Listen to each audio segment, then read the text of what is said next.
Va ora in onda Potere al Popolo. C'è Sammy Varin in diretta su Radio Libertà, ancora il buon mattino, in onda dai nostri studi, Potere al Popolo, seconda parte della nostra controinformazione, poi oggi mercoledì c'è anche la terza parte, è tutto un magna, che non parleremo soltanto di mangiare, ma anche di studiare, di uscire, di andare a un museo.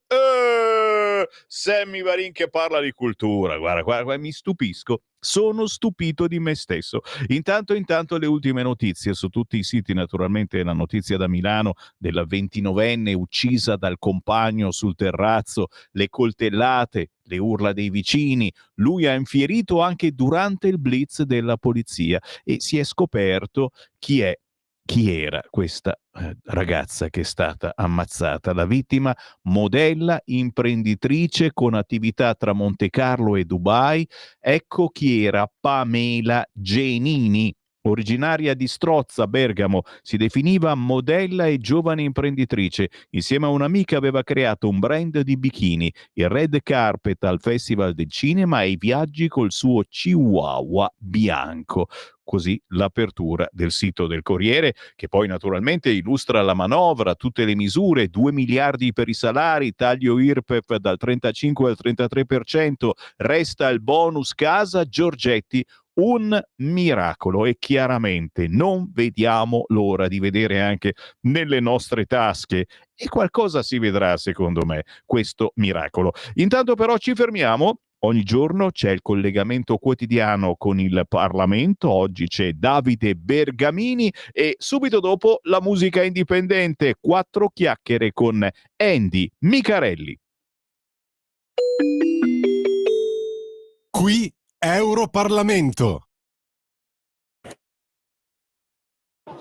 Grazie Presidente, onorevoli colleghi, Governo.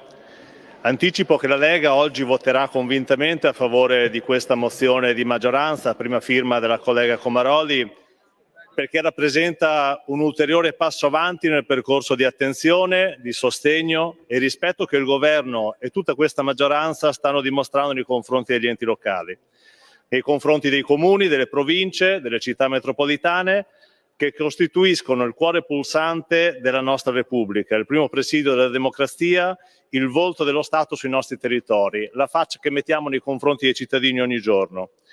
E le posso dire che i sindaci, gli amministratori, i consiglieri comunali e provinciali sono la prima linea dello Stato, perché sono coloro che ogni giorno si fanno carico delle difficoltà, dei bisogni, delle speranze dei comuni e delle comunità locali.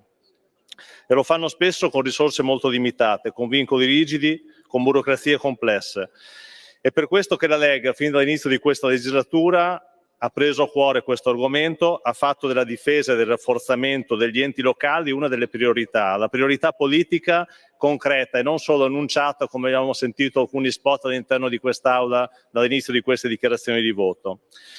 Oggi possiamo dire, Presidente, che con numeri alla mano già la manovra 2025 e successivi provvedimenti di questo governo hanno segnato un'inversione di rotta rispetto al passato.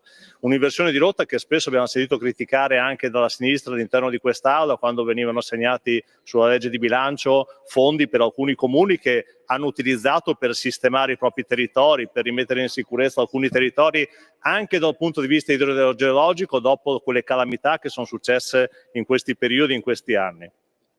E glielo dico da sindaco, perché da sindaco di un piccolo comune notiamo insieme ai colleghi sindaci che c'è una maggiore attenzione da parte di questo governo verso gli enti locali.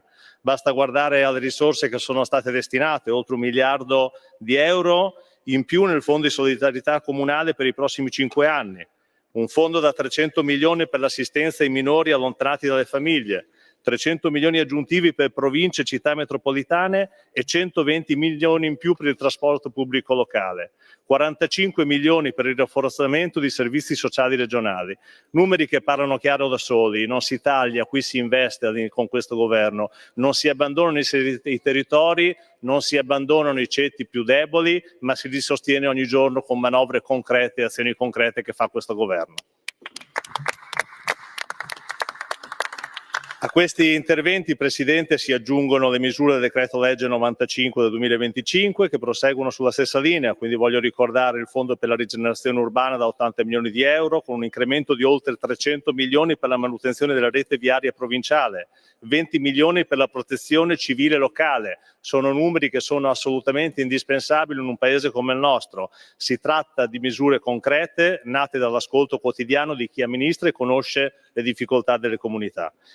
A differenza di chi oggi dall'opposizione si limita a lanciare slogan, noi preferiamo guardare i fatti, quindi non ci limitiamo a fare slogan, ma preferiamo andare avanti concretamente. Si è parlato molto spesso della cosiddetta spending review, ne ha parlato il ministro Giorgetti in audizione, che non si tratta di tagli ma di accantonamenti fatti per il bilancio, accantonamenti che dimostrano responsabilità. Tutto il mondo oramai ha decretato come il ministro Giorgetti uno dei migliori ministri delle finanze che abbiamo avuto in questi anni e credo che quando si parla di responsabilità sia sbagliato parlare di tagli, perché qui c'è chi fa ideologia politica parlando di tagli mettendo in testa ai cittadini qualcosa che non è vero, ma si parla di responsabilità perché non dimentichiamoci mai che gli enti locali, a partire dai comuni, se non hanno le risorse, se non riescono a chiudere i bilanci, se non hanno gli accantonamenti, non riescono ad erogare servizi ai cittadini. So che c'è una parte della sinistra che vorrebbe questo, vorrebbe vedere il governo di centrodestra fallire, ma abbiamo un governo con un ministro dell'economia e delle finanze che ha dimostrato fin dall'inizio del mandato una grande responsabilità. Chi mi ha preceduto ha detto si poteva fare di più, probabilmente sì, però bisogna partire, bisogna fare un primo passo avanti e sono stati fatti passi avanti veramente concreti nei confronti e di responsabilità nei confronti della cittadinanza. E proprio per questo, Presidente, la Lega non dimentica i danni lasciati dai governi precedenti, come dicevo poc'anzi, perché è giusto ricordare i sacrifici che sono stati richiesti agli enti locali, derivano in larga parte dalle scelte scellerate del passato. Fra tutte quante vogliamo ricordare la regina delle scelte, che è quella del super bonus 110, varata dal governo Conte 2, che ha generato un buco di conti stimato in 40 miliardi di euro fino al 2027, che va a penalizzare tutti noi, a partire da noi che siamo all'interno di quest'Aula, accaduta sui nostri singoli territori. E come sempre la sinistra dimostra ancora una volta di essere bravissima ad impartire lezioni quando non è una ministra, quindi glielo diciamo, quando governerà un giorno dovrà ricordarsi di ciò che sta dicendo oggi all'interno di quest'Aula, perché quando si amministra si ha un dovere di responsabilità e bisogna dimostrarlo con fatti concreti. Molto facile andare all'opposizione, sparare slogan contro la maggioranza, dimenticarsi dei buchi che si è lasciati e lasciare poi la responsabilità ai governi di centrodestra, e questo lo ricordo da sindaco perché succede anche nelle piccole comunità locali. Quando arriva il governo di centrodestra spesso, non sempre, ma spesso, si trova a dover restituire i danni, a dover riparare i danni che ha combinato chi l'ha preceduto, i governi di sinistra. E oggi noi pertanto siamo qui con questo governo di maggioranza a dover rimettere in ordine i conti senza però abbandonare i territori. Questa è la differenza fra chi governa con responsabilità e chi invece fa propaganda elettorale a spese delle future generazioni. Proprio per compensare gli effetti della revisione della spesa, il governo ha redistribuito ai comuni risorse Covid inutilizzate per circa 70 milioni fino al 2027, che altrimenti sarebbero tornate allo Stato. Questo si chiama senso di responsabilità. Ha inoltre incrementato 105 milioni il fondo per l'accoglienza dei minori stranieri non accompagnati, un grave problema che affligge soprattutto i piccoli comuni, affrontando con questa azione con serietà una questione che sta veramente gravando sui sindaci. E sul fronte dell'edilizia privata, dell'edilizia abitativa, non possiamo dimenticare il provvedimento del ministro Salvini che ha varato il piano Casa Italia, un programma strategico da 660 milioni di euro tra il 2027 e il 2030 per restituire dignità, sicurezza a chi vive oggi un disagio abitativo.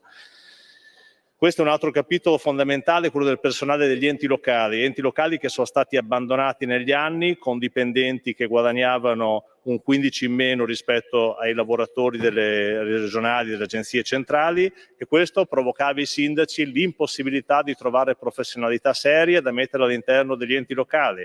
Quindi anche per questo salutiamo con favore l'intervento inserito all'interno del decreto legge 25 del 2025 che consentirà a oltre il 90% degli enti locali di incrementare gli stipendi del proprio personale, quindi a vantaggio dei cittadini che avranno la possibilità di avere dipendenti più preparati, avere un numero maggiore di dipendenti all'interno dei comuni, e questo si traduce in risposte più veloci, concrete, nei favori della cittadinanza.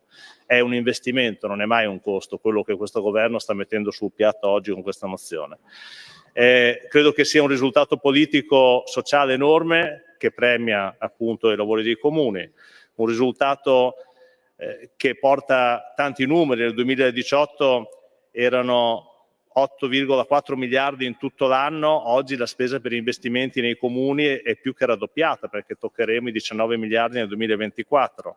Un risultato che è stato reso possibile anche grazie al nuovo codice degli appalti che ha avuto il ministro Salvini e che ha semplificato le procedure e ridotto la paura delle firme degli amministratori, quegli amministratori su cui qualcuno punta sempre il dito, quindi noi abbiamo cercato di semplificare anche questo.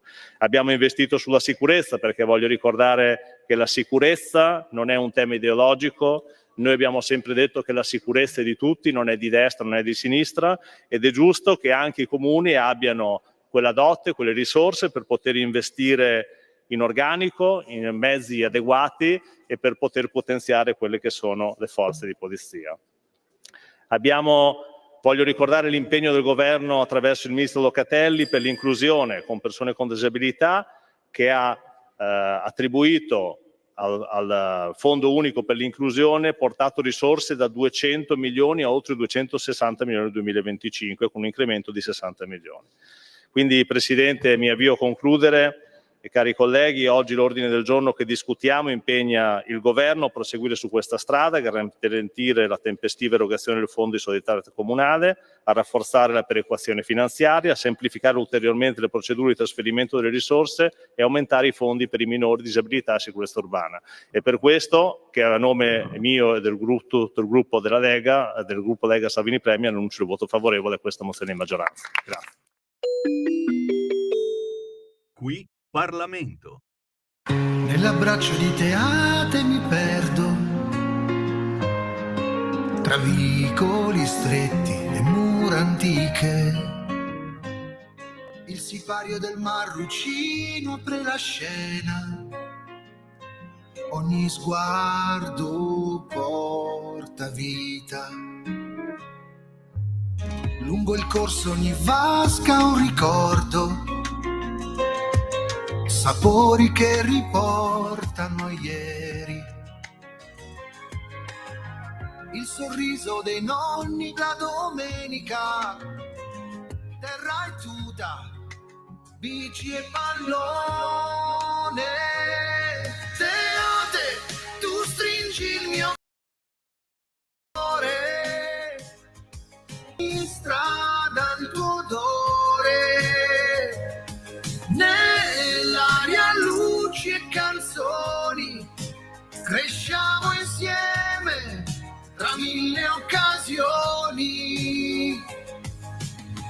contemplando le sere d'estate, mi lasciavo dai grilli cullare. Cammino sopra opere romane, penso a ieri, quante braccia sotto i nostri piedi. La fontana che cambia colore, coi riflessi di storia su ogni goccia. Sotto le stelle col mondo in mano, nel vento, la curva a volpi che canta. Teate, tu stringi il mio cuore, ogni strada il tuo odore, nell'aria luci e canzoni, cresciamo insieme tra mille occasioni.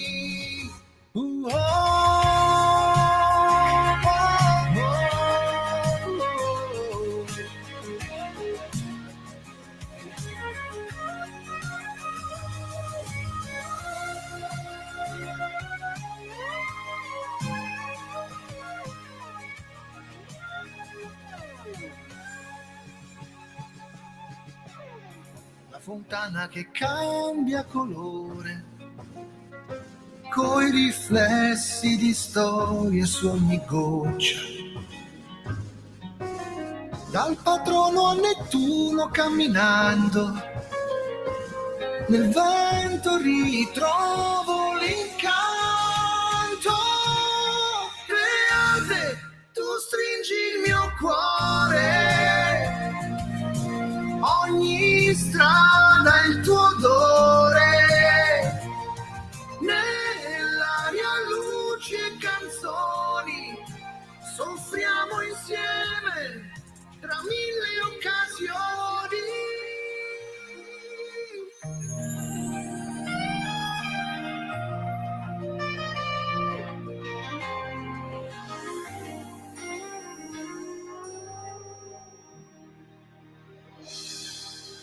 Teate, antico nome di Chieti, Abruzzo, ed è di Chieti Andy Micarelli. Ciao, buongiorno. Buongiorno Sammy, buongiorno a te, buongiorno a tutti gli ascoltatori, eccoci. Oh, grazie per questa boccata d'aria, perché il pezzo è veramente bello, suona bene, poi anche un'acustica che sentirla in cuffia fa veramente impressione, e poi il video, chi ci sta guardando in radiovisione, sui social, racconta il territorio.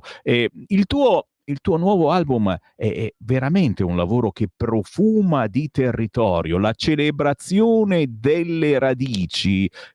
Andy, raccontaci un attimo come mai questa scelta, questa decisione, perché non capita spesso che un artista, sai, cuore, amore, eccetera, è facile sta cosa. Invece, quando sei indipendente, rispondi anche a dei tuoi sentimenti, e in questo caso tu hai voluto cantare la tua città. Andy. È vero. Sì, è vero. Allora, questo è un disco che scava a fondo. Allora, io sono abituato a produrre dischi uno diverso dall'altro, quindi dopo un album tutto strumentale, insomma, era arrivato il momento di fare un qualcosa che mi riportasse a casa, quindi è un disco che va a scavare a fondo, insomma, attraverso i ricordi più cari, l'introspezione, gli affetti, quindi un ritorno a casa a tutti gli effetti, e Teate ne è la testimonianza, insomma. E in effetti, antica, io c'ho in mano il tuo CD, appunto, anche sì, nella fotografia, dove ti si vede con un cartello con scritto casa. esattamente, stavo aspettando qualcuno che mi portasse a casa. Sì, effettivamente la copertina prende chiaramente spunto, l'avrei notato, dal videoclip di Teate. Approfitto per salutare anche Alessandro della Music Force, Emanuele, Stefano Giannini, che ha collaborato al video, ha partecipato attivamente. Insomma, è un bel viaggio che parte dalla costa e poi torno a casa in collina, insomma, mettiamola così.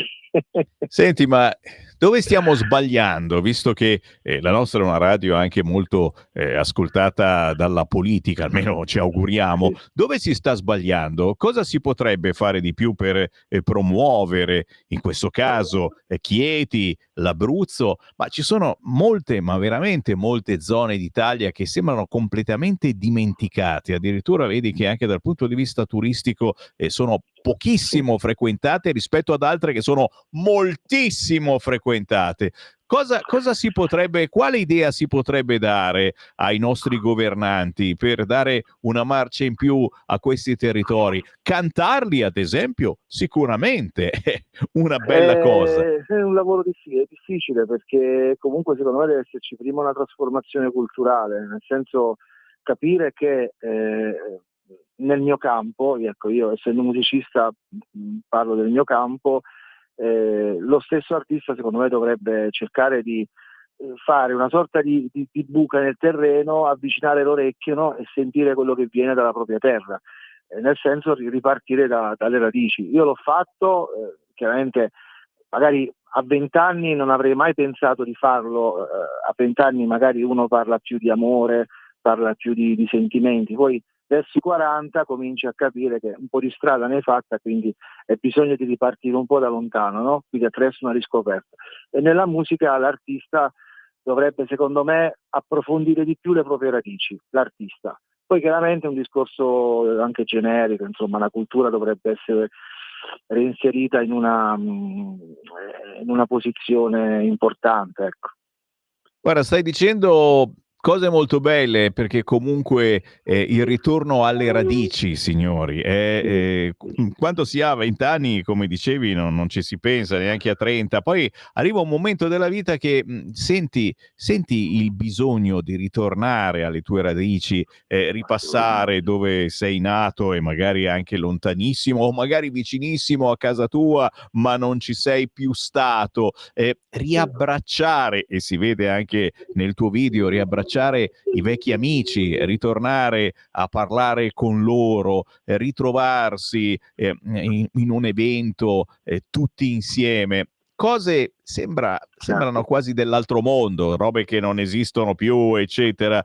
Forse è un romanticismo, anche questo, è un modo di ritornare alle nostre radici, è un modo di riconoscere comunque, anche con un grande grazie, a chi ci ha generato, a chi ci ha dato lavoro, a chi ci ha aiutato per tanti anni, come i nostri genitori e i nostri nonni. Quindi, signori, Andy Micarelli, artista indipendente, ci regala qualcosa di diverso, è un qualche cosa che non ti aspetti in questo album, che ha proprio la sua foto con un cartello con scritto Casa, la canzone Teate, vecchio nome di Chieti, ma non soltanto, perché poi dentro in questo album, dicevi, ci sono altre cosettine particolarissime, anche qualche omaggio a personaggio famoso, particolare.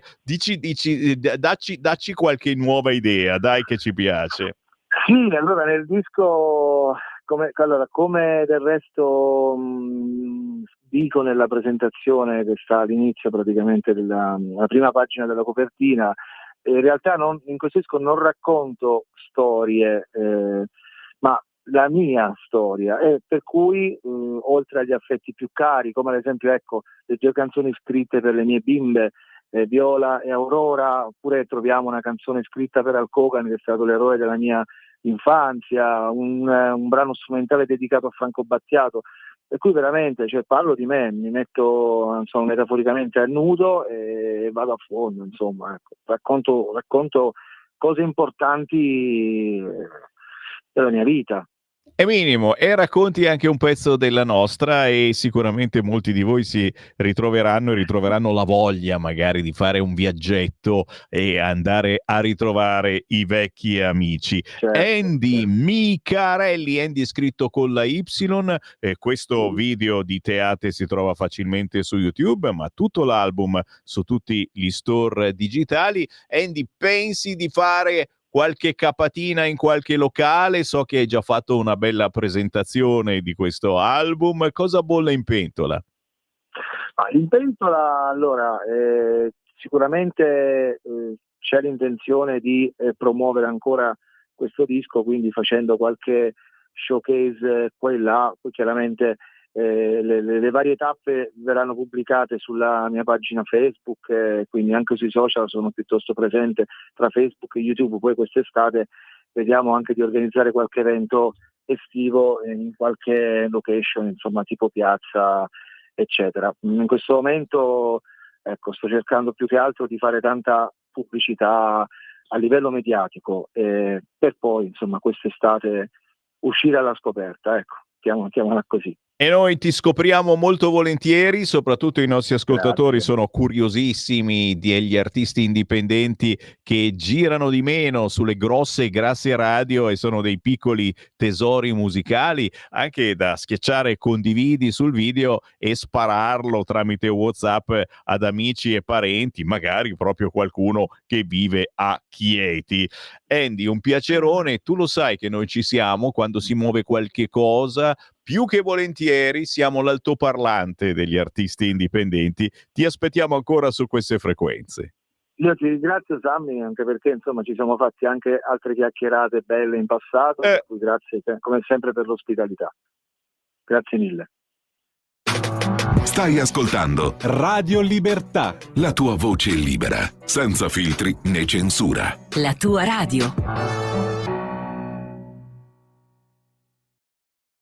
lo amiamo perché ci offre sempre le cose più buone e naturali. Linea Alberto Acerbis! Sono disperato, non ce la faccio più, no, non ce la posso fare. Faccio fatica, ragazzi, ho una certa età, Allora, mi state chiamando, sono Alberto Acerbis, mi avete riconosciuto la voce, mica ogni volta devo presentarmi, sono mica, dai, è Alberto Acerbis.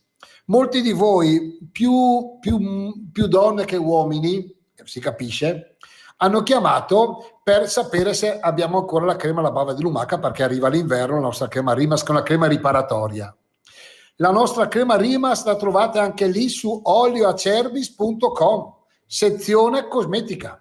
Però attenti una cosa, non parliamo di una crema riparatoria. Dai, diciamoci le cose come stanno. Io adesso vi dico, ma usa questa crema biologica, buona, soluzione all'80%, olio di argan, burro di karité, fatta in Italia, pazzesca, 35 euro. Potete vendere al farmacista, ci guadagna ancora lui. E voi dimostrate 20 anni in meno, bene, no, non ve lo dico, ma neanche se venite qua sotto tortura. La crema Rimas alla bava di lumaca biologica è una crema riparatoria. Allantoina, collagene, elastina, sostanzialmente allantoina, collagene, elastina, sostanzialmente sono i mattoni della nostra pelle. Dopo i 30 anni, re, papi, belli, brutti, sciori, non sciori, tutti, poeti, navigatori, noi produciamo sempre meno allantoina, collagene, elastina. Ecco che la nostra pelle invecchia, perde di colorito, di elasticità, di tono, viene aggredita dall'esterno, quindi le rughe. Voi mettete la crema riparatoria anche sulle macchie, sui brufoli, una cosa pazzesca, totalmente naturale. Attenti all'offerta che trovate sul sito chiamando 030 68 40 408 o il sito olioacerbis.com. Non sto scherzando, 3 creme alla bava di lumaca stamattina, 3, anziché 125 euro, 79 tutte e 3. Trasporto è gratuito, chiamate, dite Radio Libertà. Grazie, alla prossima.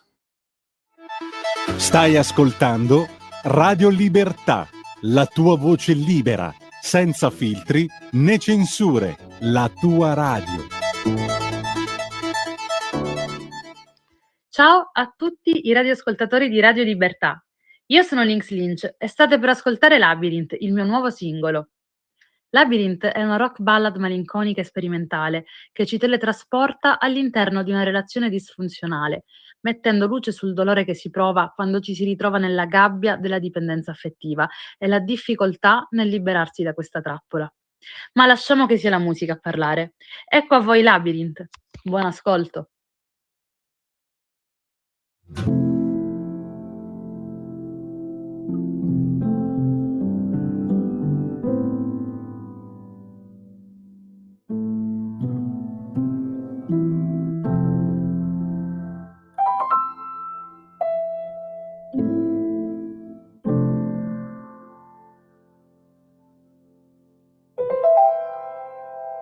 Accendo un'altra sigaretta, l'ennesima di un'alba fuori alla finestra.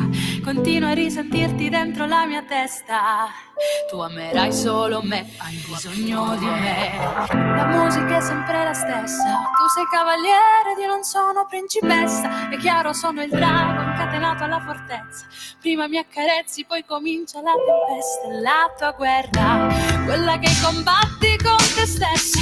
Quando non ti riconosci nello specchio ed io ti aspetto impantanata nelle sabbie mobili, in mezzo alla tua rabbia di pensieri meno nobili. Dici che ti manca il mio riflesso, io strega intrappolata nel tuo cerchio. Poi ricordi anestetizzo la coscienza, pensavo fosse amore invece vedo te, io e te.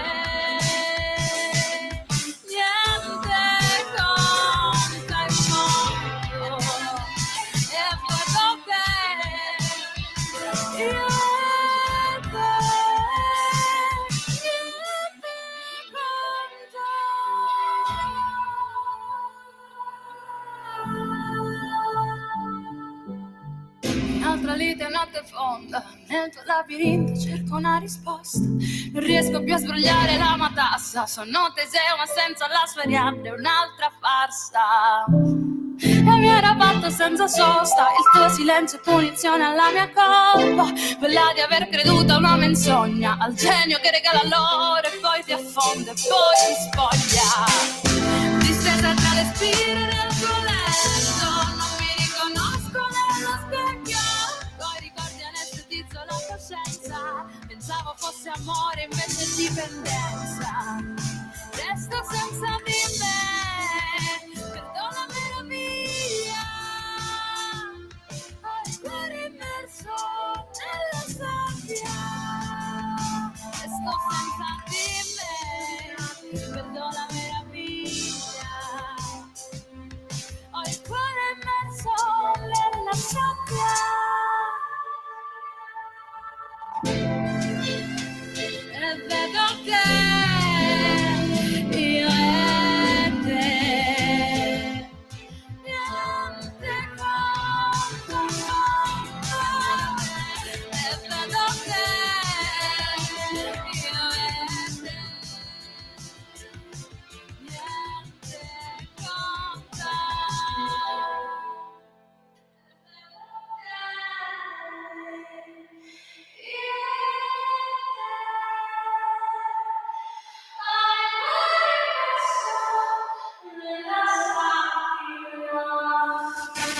Questa è una tipa molto particolare, veramente. Se siete stanchi della solita musica, e qui siamo davvero nel particolare. Si fa chiamare Lynx con la X, Lynx, Lynch con il CH. Questo pezzo Labyrinth è una rock ballad intensa e sperimentale. Ci piacciono gli esperimenti, che scava nel cuore della dipendenza affettiva, intreccia musica, immaginario, simbolismo, mitologia scandinava, cosplay, esoterismo, c'è dentro di tutto e viene fuori un personaggio che vallo a cercare su Instagram. Lynx Lynch con il pezzo Labyrinth ci ha portato al Segui la Lega. Segui la Lega è una trasmissione realizzata in convenzione con la Lega per Salvini Premier. E allora, tra poco gli appuntamenti da non scordare targati Lega, ma prima di tutto, signore e signori, su tutti i siti, e oltre alla terribile notizia di cronaca, un altro femminicidio in quel di Milano, si parla della manovra, 2 miliardi per i salari, taglio IRPEF, più spese militari, scrive Repubblica, ma intanto arriva la nuova ISE, il bonus mamme a 60 euro, ci sono interessanti notiziuole che per il momento la sinistra dice ma non commenta, è rimasta un po' basita forse. E allora, per saperne qualcosa di più, facciamo qualche minuto in compagnia del sottosegretario Massimo Bitonci, che ieri a Sky Economia ha parlato proprio del sostegno alle famiglie, del contrasto alla denatalità, la priorità della manovra di bilancio e la spinta per la crescita. Ascoltiamo uno stralcio di questa intervista. Eccolo qua, in arrivo. Avrebbe bisogno magari nei prossimi anni di una qualche... Pensate ci sarebbe bisogno magari nei prossimi anni di una qualche forma di aiuto per le persone in difficoltà? È un tema direi estremamente complesso, che si intreccia anche con un altro tema molto delicato, e vedremo poi cosa succederà con la legge di bilancio, che è quello legato anche alla denatalità. Cioè, uno dei dati che voi avete sapientemente riportato prima è quello relativo alle famiglie numerose. Io continuo a ripetere, ma questo è noto, l'ho detto più volte in questa trasmissione, che l'assegno unico universale è una grande innovazione, va bene per gli incapienti, però serve a poco per le famiglie che sono più numerose, che magari hanno un reddito medio, famiglie magari dove i 2 genitori lavorano anche. E quindi su questo io continuo a ripetere, speriamo che questa legge di bilancio lo preveda, che debbano essere ripristinate anche le detrazioni per i figli a carico e per gli altri soggetti a carico, perché è chiaro che una famiglia numerosa ha dei costi e poi la gestione anche ovviamente dei figli è cambiata nel corso degli anni, e quindi il governo deve puntare su questo, anche se vuole cercare di contrastare queste percentuali, questi numeri che sono diventati estremamente preoccupanti, certo, perché siamo a 350.000 nati lo scorso anno, probabilmente in diminuzione anche quest'anno, quindi sono dati in cui bisogna assolutamente fare qualcosa di importante dal punto di vista intanto fiscale immediato. Poi è logico che serve un incentivo forte per quanto riguarda di carattere strutturale, per quanto riguarda l'aiuto alle famiglie con i servizi, come succede in altri paesi come la Francia o altri paesi del nord Europa. Bitonci, lei è stato chiamato in causa perché, insomma, Biffi prima diceva non ci sembra che in manovra ci sia molto per aiutare l'aumento dei salari. Lo chiedo a lei, se ci saranno quelle misure per rendere più pesante la busta paga di cui si era parlato nei giorni scorsi. No. Intanto sappiamo solamente quelli che sono alcuni punti della legge di bilancio, perché è abbastanza chiaro, ma è successo sempre così ogni anno. Insomma, la mia esperienza è abbastanza lunga, che la legge di bilancio viene presentata abbastanza scarna, anche per rispettare un po' i vincoli di carattere europeo, perché una cosa che continuiamo a non dire è quella che comunque i risultati del lavoro fatto dal Ministero dell'Economia e dal Ministro Giorgetti in questi ultimi 3 anni erano inaspettati e assolutamente positivi, perché nel momento in cui tu arrivi a una percentuale importante di diminuzione di quello che è il rapporto del deficit con il PIL, quindi punti ad andare a sotto il 3%, quindi uscire dalle procedure di infrazione,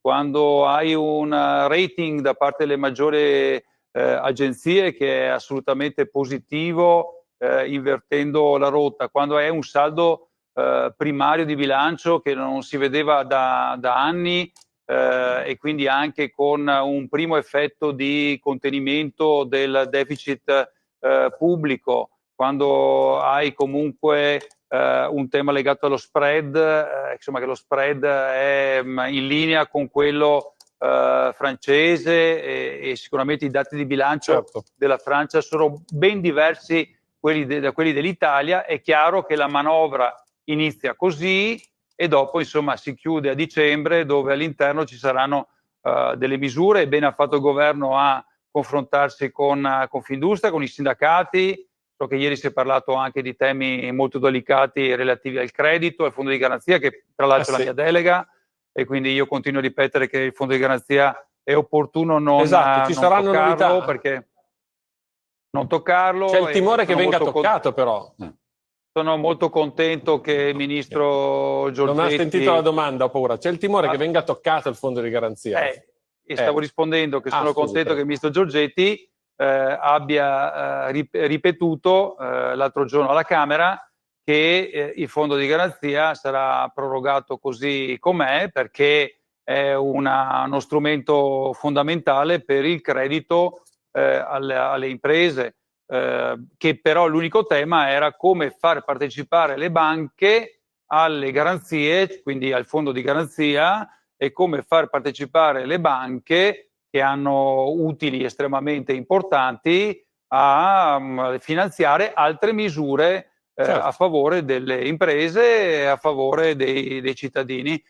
Insomma, le misure sono state annunciate, cioè il taglio dell'aliquota dell'IRPEF per il ceto medio dal 35 al 33%, un'ipotesi molto avanzata di rottamazione delle cartelle esattoriali, che abbiamo raggiunto insomma una cifra iperbolica, e quindi una mano bisogna sicuramente darla, non a chi continua ad aderire alle rottamazioni e poi non paga neppure una rata, ma a quelli che le imprese, le famiglie che sono effettivamente in difficoltà. Poi sicuramente ci saranno misure importanti anche per gli incentivi, perché si parlava la mancanza di incentivi, il tema di transizione 5.0, i cui dati purtroppo sono positivi al termine di transizione, perché transizione ha un tiraggio negli ultimi mesi superiore ai 300 milioni al mese, quindi supereremo la soglia dei 3 miliardi. Erano stati stanziati 6,3, purtroppo quella è una norma che deriva da fondi del Repower EU, quindi con vincoli di carattere europeo, e quindi parlavamo prima di burocrazia, con una burocrazia immensa, e quindi ha scoraggiato. Però adesso le imprese hanno capito come fare, e quindi sta aumentando il tiraggio proprio in queste settimane, e le risorse verranno recuperate. Qualcuno dice verranno recuperate dal MEF senza impiegarle in incentivi. Questo non è vero. Rischiamo di essere un po' in ritardo. Rischiamo di essere un po' in ritardo, oggettivamente, perché erano 6 miliardi e 3, nessuno vi diceva di fare il dovuto, ma questo EU, è estremamente noto. No, se posso, ti ho ascoltato con attenzione tutto il tempo, se posso interloquire anche per... Se posso intervenire e chiudere il mio ragionamento sul residuo, cioè, i residui verranno utilizzati per gli altri programmi di sviluppo, per una nuova versione di Industria 4.0, tenendo conto di quello che è stato detto, cioè di intelligenza artificiale, nuove tecnologie, digitalizzazione, cioè un'implementazione dell'Industria 4.0 con le cose positive di transizione 5.0, dove c'è anche la formazione. Questo processo abbiamo di ottimi margini di crescita e quindi anche un interessante, e quindi siamo attrattivi, e lì andiamo a sostituire con meglio del debito, investimenti in equity, quello che ci manca da un punto di vista di disponibilità. Sottosegretario, cosa ne pensa e come risponde al fatto che tutto sommato in questa risposta Biffi dice che non si aspetta molto dalla manovra?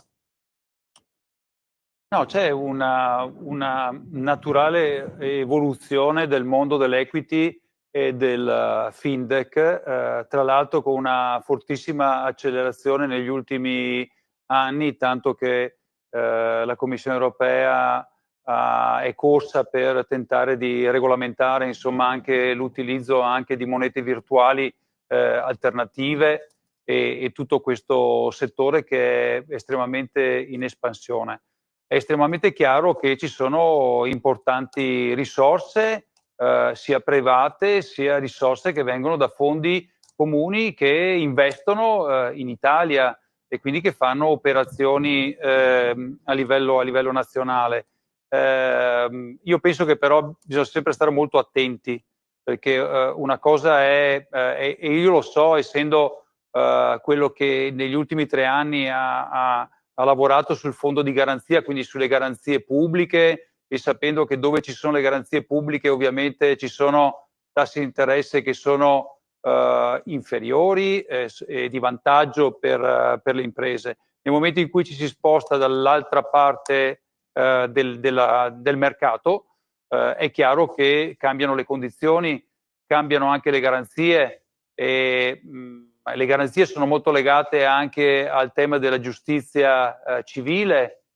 Questo è un tema fondamentale, nessuno ne parla, però è chiaro che se sono così importanti le garanzie pubbliche per le imprese e lo sono meno in altri stati, la differenza è che la giustizia civile in altri stati corre molto veloce, mentre da noi no, quindi mancano quel tipo di garanzie che cercano le imprese che vengono a investire o che vogliono investire o fare anche attività di reshoring in Italia. Quindi è un tema complesso, perché bisogna stare anche molto attenti, perché gli investimenti da parte dei fondi sono degli investimenti magari anche mordi e fuggi, cioè investo per un ritorno reddituale di un certo tipo, certamente non per investimenti di carattere strutturale.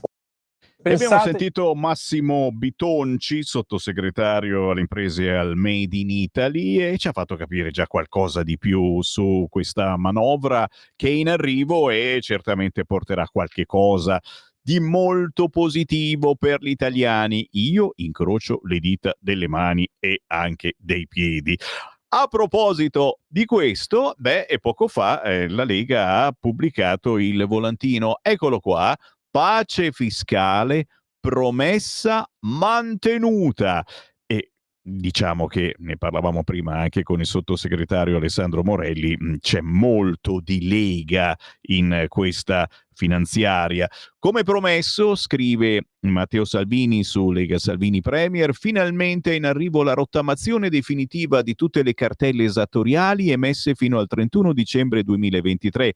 Vale per i cittadini che hanno fatto la dichiarazione dei redditi, quindi nessun furbetto, ma che per problemi esterni o personali, Covid, malattie, fallimenti, difficoltà familiari, mancati pagamenti di altri, aumento non sono riusciti a pagare tutto. Rate uguali, senza conto iniziale, da pagare in 9 anni e senza sanzioni che nel frattempo hanno moltiplicato l'importo dovuto. Per 15 milioni di italiani torna finalmente la possibilità di lavorare e di pagare, di vivere serenamente e di guardare al futuro con fiducia. Grazie Lega, grazie Governo, ma soprattutto grazie a voi che ci avete sempre sostenuto. E questa è la verità, ciò che vi sto raccontando è quello che mi avete raccontato per mesi su queste frequenze, chiamando il 340 67 09 659 e dicendomi: Sammy, non riesco a pagare le rate, la rottamazione ce l'ho in corso, ma ho dovuto saltare 1, 2, 3 rate e adesso si ferma tutto quanto.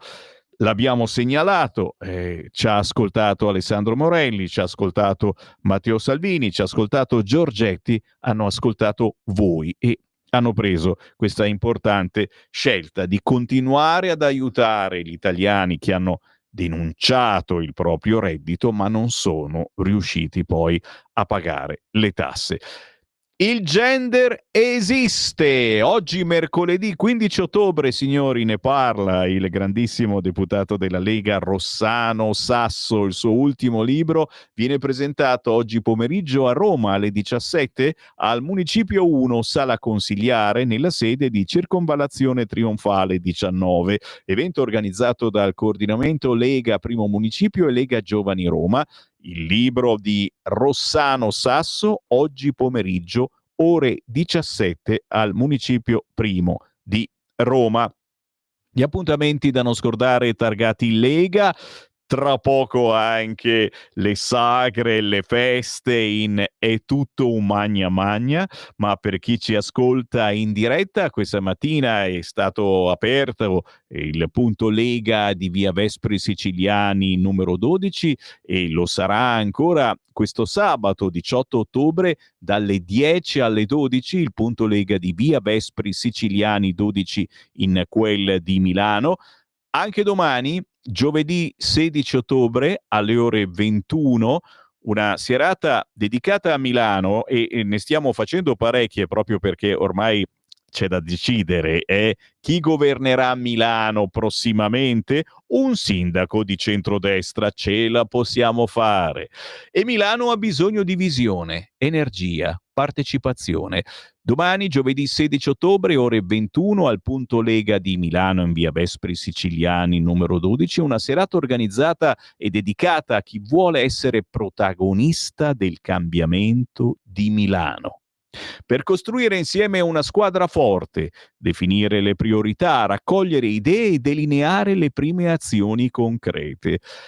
Direi di farci un giro. Se abitate o se lavorate a Milano e vedete quante problematiche ci sono anche soltanto per entrare in Milano, domani, giovedì 16 ottobre, ore 21, ci troviamo in via Vespri Siciliani numero 12 al punto Lega. A proposito di Lega, signori, se siete a Padova, questa sera si va al Teatro Geox, si apre la campagna elettorale. Questa sera, 15 ottobre, ore 20, Gran Teatro Geox, Padova, Alberto Stefani, candidato della Lega e del centrodestra in Regione Veneto. Chiaramente, se avete parenti o amici a Padova, questa sera devono essere al Teatro Geox. Da mettere in calendario per il 19 ottobre, ore 9:30, la festa della Lega a Cermenate, in provincia di Como, ma anche a due passi da Varese e da Milano, con il senatore Manfredi Potenti, che tra l'altro è responsabile del Dipartimento Nazionale Tutela del Benessere degli Animali, che presenterà domenica 19 ottobre la Lombard Dog, una sfilata dedicata a cani di razza e meticci. A partire dalle 9:30 portate il vostro cane, dai, con gli amici del randagio canile di Mariano Comense. Daremo una mano anche a questo canile, ma soprattutto per chi ci segue dalla zona, a Cermenate in provincia di Como, questa domenica 19 ottobre a partire dalle 9:30 in via Montale, zona centro sportivo a Cermenate. Legaonline.it, qui trovate gli appuntamenti da non scordare della Lega dal punto di vista televisivo, ma certamente ascoltando Sammy Varin, lo sapete, trova spazio anche ciò che mi segnalate al 340 67 09 659. L'ultima segnalazione è per chi ci guarda in radiovisione il mio orologio perché c'è anche la mia firma, ragazzi, oltre che la vostra. In tantissimi lo avete firmato alla grande Pontida di quest'anno presso il gazebo di Radio Libertà. Adesso questo orologio è diventato di tutti, nel senso che chi lo vuole è qui nei nostri studi, l'orologio più firmato del mondo, con decine e decine di ascoltatori, ma anche deputati, senatori, europarlamentari della Lega, simpatizzanti e leghisti storici.